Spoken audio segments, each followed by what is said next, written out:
Okay, Lee Mainprize here from MMAinstructor.com, and in this episode we're going to focus on curriculum and a rotating curriculum. Now, I remember when I first started and kind of inherited my instructor's system, and basically it was chaos. And you can see why retention was poor and dropouts was poor as well, was because literally there was a set of requirements for every bell. So the instructor was basically overwhelmed by the fact of the sheer number of people. You could probably remember this as well. Everybody got their sheet out, everybody got to a corner of the room, and everybody fought for some of the instructor's time to focus on that. And of course, you know, especially I remember was sort of getting to more brown belt level, and literally you had to fight to get the instructor and it was very difficult because he was often working with the beginners, wanting to keep them in the school. So the system was really set up for the instructor to fail with overwhelm. And I remember when I did this for my school, having started professionally and having big numbers, it just became chaotic. And I remember when gradings came along and I was just, you know, sat there uncomfortable with the standards and not really figuring out, you know, that students weren't getting enough repetition, they weren't getting enough of our time. So that was when we realised that we needed a complete redesign.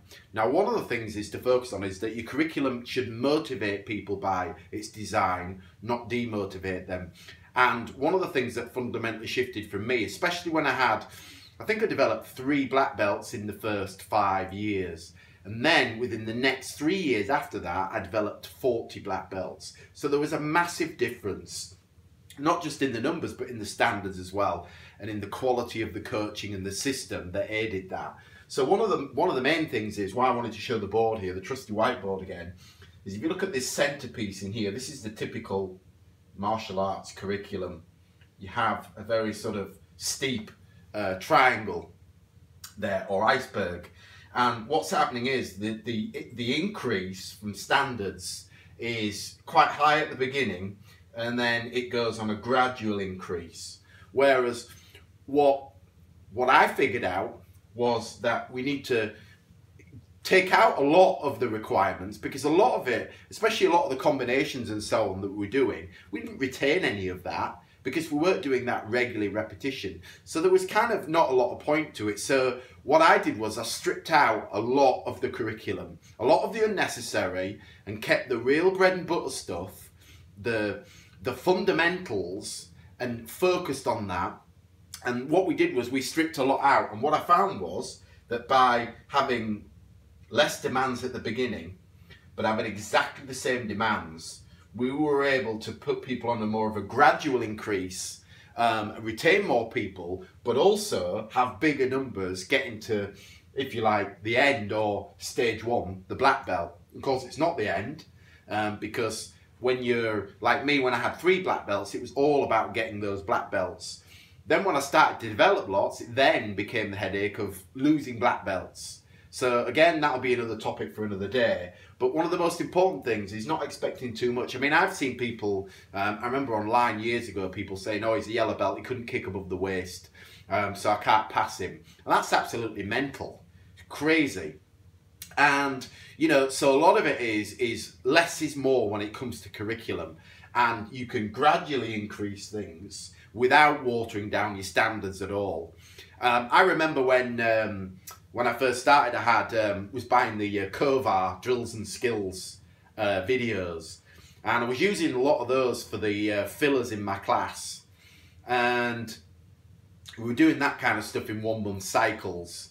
But you know, there was some good ideas. It wasn't necessarily part of my system. There were some good concepts, but when things really changed for me, when I said, right, all we're going to do in class is we're just going to teach curriculum and pretty much nothing else apart from the odd time.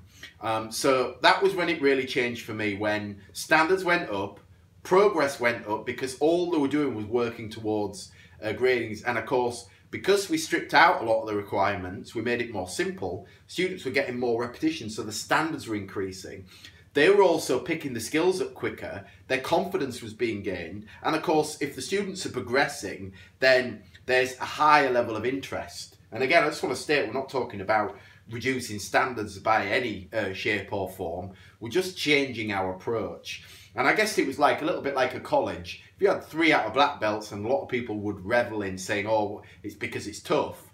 Well, no, it's not. It's because the coaching and the system is not set up and refined. And if we always do things a certain way, we'll always get the same results.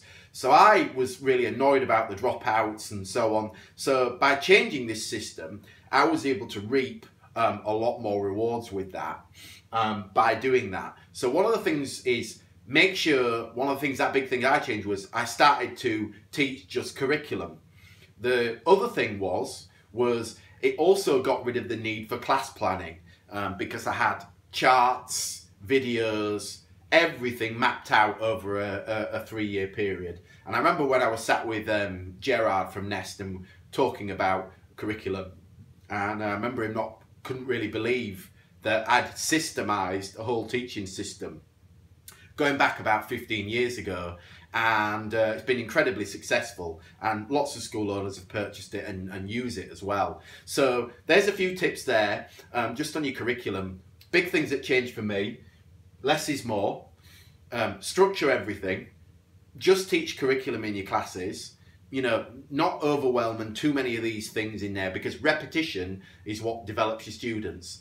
And also by just teaching curriculum, students progressed and it became much easier for me. And also it got rid of the headache of class planning. What am I going to teach this week? What's going to be exciting? And kind of getting in that rah of feeling like you've got to entertain your students, where really the whole process can be a lot simpler for your time and it can be just as enjoyable for the students. If you like the video, give me a like, give me a comment, go to my YouTube page and go visit my website, maininstructor.com. Thanks.